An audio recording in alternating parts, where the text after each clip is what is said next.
Hello friends, ISST world में आपका स्वागत है।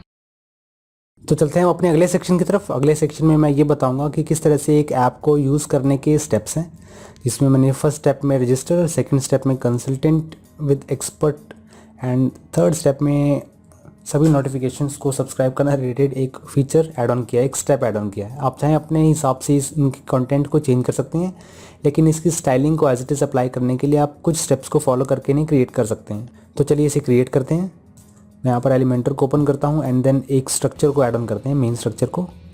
मेन स्ट्रक्चर के अंदर हमारे पास दो चीज़ें रहने वाली हैं। सबसे पहले तो मेरे पास ये हाउ इट वर्क्स का पैराग्राफ रहने वाला है। दूसरे जो मेरा एलिमेंट है वो डिवाइडर का एलिमेंट है, ये डिवाइडर भी मैं इसमें एम्बेड करने वाला हूँ। और मेरे पास ये जो ग्रेडियंट इफेक्ट आ रहा है बैकग्राउंड में, जो वाइट कलर से रेड कलर की तरफ कन्वर्ट हो रहा है, हम इसे भी क्रिएट करने वाले हैं इस मेन स्ट्रक्चर के अंदर। और उस मेन स्ट्रक्चर के अंदर मेरे पास 3 कॉलम्स रहने वाली हैं, जिसमें पहली कॉलम में ये एंड दूसरी तीसरी में इन्हें सेटअप करने वाला हूँ मैं। तो शुरुआत करते हैं हेडिंग इंपोर्ट करने से। मैं यहाँ पर हेडिंग को इंपोर्ट करता हूँ और उसे नाम दे देता हूँ। मैं इसे लेफ्ट लाइन कर देता हूँ और स्टाइल सेक्शन में इसे सबसे पहले कलर सेटअप करूँगा इसका। इसे मैं इतना कलर सेटअप करता हूँ और टाइपोग्राफी में मैं इसे जोसफिन नाम का फ़ॉन्ट देने वाला हूँ, जो मेरा प्राइमरी फ़ॉन्ट है। आप चाहें तो इसे चेंज भी कर सकते हैं। मैं इसे चेंज करके अगर पॉपिंग सेटअप करता हूँ तो उसका लुक एंड फील भी मेरे पास बेटर रहता है, जिसका साइज़ होने वाला है 90 पिक्सल।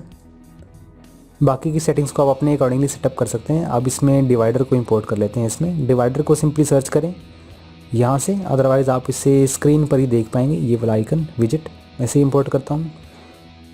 आप चाहें तो इसे टॉप से भी पिक कर सकते हैं, क्योंकि मेरे पास टॉप ऑलरेडी डिवाइडर क्रिएटेड था। मैं इसे कॉपी करता हूँ, राइट क्लिक करके कॉपी एंड पेस्ट करूँगा हेडिंग के बिल्कुल नीचे, कुछ इस तरह से पेस्ट कर दूंगा तो मेरे पास डिवाइडर इस तरह से विजिबल होना शुरू होगा। मैं प्रीवियस डिवाइडर को इसमें डिलीट कर देता हूँ एंड इसके कलर को थोड़ा सा चेंज कर दूंगा। मैं आइकन का और डिवाइडर का कलर सेम रखता हूँ। मेरे पास हेक्सा कोड अवेलेबल है इसके लिए, और ऐसा ही सेम आइकन के लिए भी। कलर सेटअप करने के बाद आपको ये कुछ इस तरह का दिखने वाला है, जो कि as it is how it work की हेडिंग की तरह ही है विथ डिवाइडर। अब इसमें ऐड ऑन करते हैं 3 इनर कॉलम्स। विजिट्स ओपन करता हूँ और इनर सेक्शन को ड्रैग करते हैं, और बाय डिफ़ॉल्ट आपके पास ये 2 कॉलम्स मिलती हैं। इन 2 कॉलम्स को मैं 3 में कन्वर्ट करने के लिए इस कॉलम को डुप्लीकेट करने वाला हूँ। फर्स्ट कॉलम में मैं एक आइकन को एम्बेड करने वाला हूँ, सबसे पहले ये icon, then heading and then text editor. इसमें आइकन को मैं एम्बेड करने वाला हूँ। आइकन सर्च करता हूँ, इसमें आइकन सर्च करके ड्रैग करेंगे इसके अंदर। ड्रैग करने के बाद आप यहाँ से आइकन सेटअप करें। सबसे पहले मेरे पास यहाँ पेंसिल का आइकन होना चाहिए। मेरे पास यहाँ पर पेन के नाम से आइकन अवेलेबल है। मैं क्लिक करके इसे इंसर्ट करता हूँ। इसके बाद मैं चलता हूँ इसकी स्टाइलिंग की तरफ। मैं इसके स्टाइल सेक्शन में जाकर इसको रेड कलर देता हूँ, जो कि मेरे पास यहाँ पर अवेलेबल है। साइज़ को मैं बाय डिफ़ॉल्ट रखूँगा और रोटेशन को मैं बिल्कुल नहीं करना चाहता। अगर आप चाहते हैं कि आपका आइकन होवर करने पर ग्रो करे या इसका कलर चेंज हो, तो उसकी सेटिंग्स को आप यहाँ से चेंज कर पाएंगे। मैं इसके कलर को थोड़ा सा डार्क कर देता हूँ, रेडिश में थोड़ा सा dark colour, and hover animation को ग्रो सेलेक्ट करता हूँ। आप चाहें तो उसका साइज़ भी बढ़ा सकते हैं। तो साइज़ बढ़ाने पर आपका आइकन कुछ इस तरह से दिखेगा। इसे कंट्रोल Z करके अंडू करता हूँ। एलिमेंटर की फैसिलिटी भी है कि आप कंट्रोल Z करके अपनी गलत एक्टिविटी को भी अंडू कर सकते हैं, जो आपने गलती से इसमें परफॉर्म कर दी है। अब मैं इस आइकन पर होवर करता हूँ तो मुझे इस तरह का दिखता है। अब इसमें इंपोर्ट करते हैं हेडिंग को मैं यहाँ से कॉपी कर लेता हूँ, रजिस्टर योरसेल्फ, एंड यहाँ से मैं विजिट को सर्च करने वाला हूँ हेडिंग की, एंड देन इंपोर्ट करूँगा इस आइकन के नीचे। हेडिंग को नाम दे देते हैं।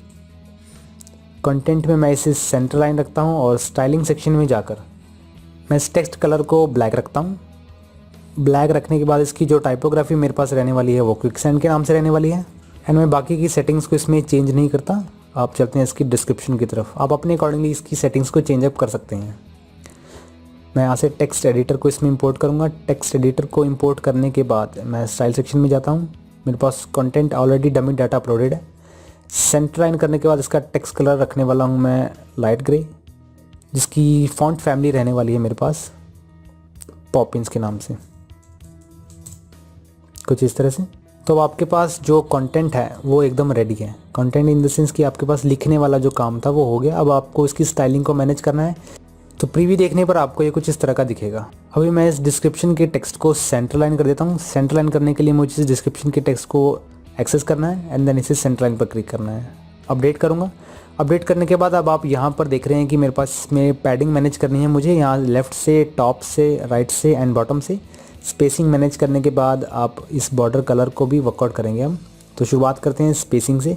स्पेसिंग को बढ़ाने के लिए मुझे यहाँ पर कॉलम की सेटिंग्स को एक्सेस करना है। कॉलम की सेटिंग्स में जाने के बाद आपको यहाँ एडवांस टैब में जाना है और एडवांस टैब पर आप 50 पिक्सल हर तरफ से इंक्रीज़ कर सकते हैं। अब आप अगर प्रीव्यू देखते हैं तो आपको इस तरह का दिखता है, जो कंटेंट एकदम एज इट इज़ के जैसा दिखेगा। बॉर्डर को जो मैं कलर देने वाला हूँ वो मैं यहाँ से देने वाला हूँ। एडिट कॉलम, स्टाइलिंग सेक्शन के अंदर मैं यहाँ से बैकग्राउंड को क्लोज करता हूँ और बॉर्डर सेक्शन को ऑन करता हूँ।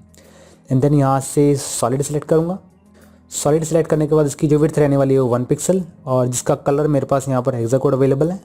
तो यहाँ से मेरे पास बॉर्डर भी विजिबल होना शुरू होगा। मैं इसका प्रीव्यू देखता हूँ तो मुझे इस तरह का दिखता है। फर्स्ट सेक्शन क्रिएट करने के बाद अब हम इस सेक्शन को क्रिएट करने वाले हैं। इस सेक्शन को हम इसी ऑप्शन से, इसी एलिमेंट से क्रिएट करने वाले हैं। इस एलिमेंट से क्रिएट करने के लिए मुझे 2 चीज़ें परफॉर्म करनी होगी। सबसे पहले मैं इस कॉलम की सेटिंग में जाकर एडवांस टैब में इसके मार्जिन को लेफ़्ट एंड राइट से इंक्रीज़ कर देता हूँ।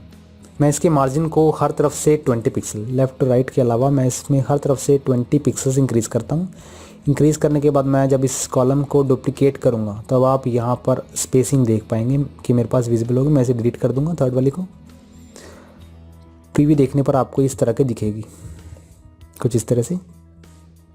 अगर आप स्पेसिंग को कम करना चाहते हैं तो उसके लिए आप स्पेसिंग सेक्शन में यानी कि कॉलम सेक्शन में जाएं, एडवांस सेक्शन में इसकी स्पेसिंग को आप 15 पिक्सल हर तरफ से इंक्रीज़ कर दें। इस तरह इसके लिए भी एडवांस सेक्शन में 15।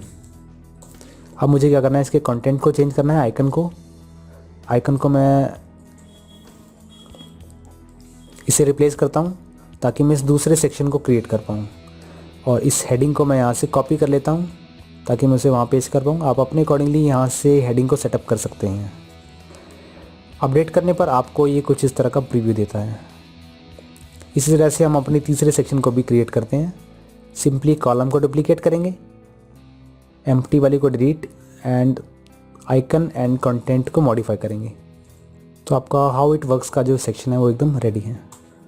अब आपको इसमें जो स्पेसिंग मैनेज करनी है वो टॉप से करनी है एंड इन दोनों के बीच से करनी है। इन दोनों के बीच से इस मार्जिन को सेटअप करने के लिए आपको क्या करना होगा, इनर सेक्शन को ओपन करना है। इनर सेक्शन को ओपन करने के बाद इनर सेक्शन की सेटिंग्स को एक्सेस करने के बाद आपको एडवांस टैब में यहाँ से मार्जिन को टॉप एंड बॉटम से 60 पिक्सल सेलेक्ट करना है। तो अब आपका जो मार्जिन है वो टॉप एंड बॉटम से ऑटोमेटिकली बढ़ जाएगा। इस तरह से आप यहाँ से अगर मार्जिन देना चाहते हैं, जैसा आप इस सेक्शन में देख रहे हैं, इस सेक्शन में मार्जिन इस तरह का देना चाहते हैं तो उसके लिए आपको मेन स्ट्रक्चर की सेटिंग्स को एक्सेस करना है। सबसे पहले लेआउट में से स्ट्रेच कर दें एंड एडवांस सेक्शन में जाने के बाद आपको इसकी पैडिंग को चेंज करना है। मैं इसे ऑफ करता हूँ। पैडिंग को मैं 100 टॉप से एंड 100 बॉटम से रखता हूँ। अपडेट करेंगे और आपका जो सेक्शन कुछ इस तरह का आपको दिखेगा। अब इसमें एक लिमिटेशन हमारे पास देखने को मिल रही है, एक कमी है इसके अंदर सेक्शन को बनाने की तरफ, कि मेरे पास ये ग्रेडियंट कलर जो आप बैकग्राउंड में देख रहे हैं जो कि वाइट से धीरे धीरे रेड की तरफ ट्रांसफ़र हो रहा है। इसके लिए मुझे क्या करना है, मेन स्ट्रक्चर में जाना है। मैं यहाँ से मेन स्ट्रक्चर की सेटिंग्स को एक्सेस करता हूँ। स्टाइल सेक्शन में जाने के बाद यहाँ से बैकग्राउंड टाइप जो है वो मैं ग्रेडियंट सेलेक्ट करता हूँ। यहाँ से आपको वाइट कलर सेलेक्ट करना है, वाइट कलर जो कि आप टॉप पर देना चाहते हैं, और नीचे वो कलर सेलेक्ट करें जिस कलर में आप कन्वर्ट करना चाहते हैं। मैं यहाँ पर उसका हेक्सा कोड पेस्ट कर देता हूँ। तो उसके बाद जब आप प्रीव्यू देखते हैं, प्रीव्यू देखने पर आपको ये कंटेंट कुछ इस तरह का दिखता है जो कि एज इट इज़ इस कंटेंट की तरह है। कंटेंट को बनाने के बाद आप अपने कंटेंट को अपडेट ज़रूर करते रहें, अदरवाइज़ आप अपने डेटा को लॉस कर सकते हैं। अगला सेक्शन है हमारा फीचर्स का, जिसे हम अगली वीडियो में सेटअप करने वाले हैं।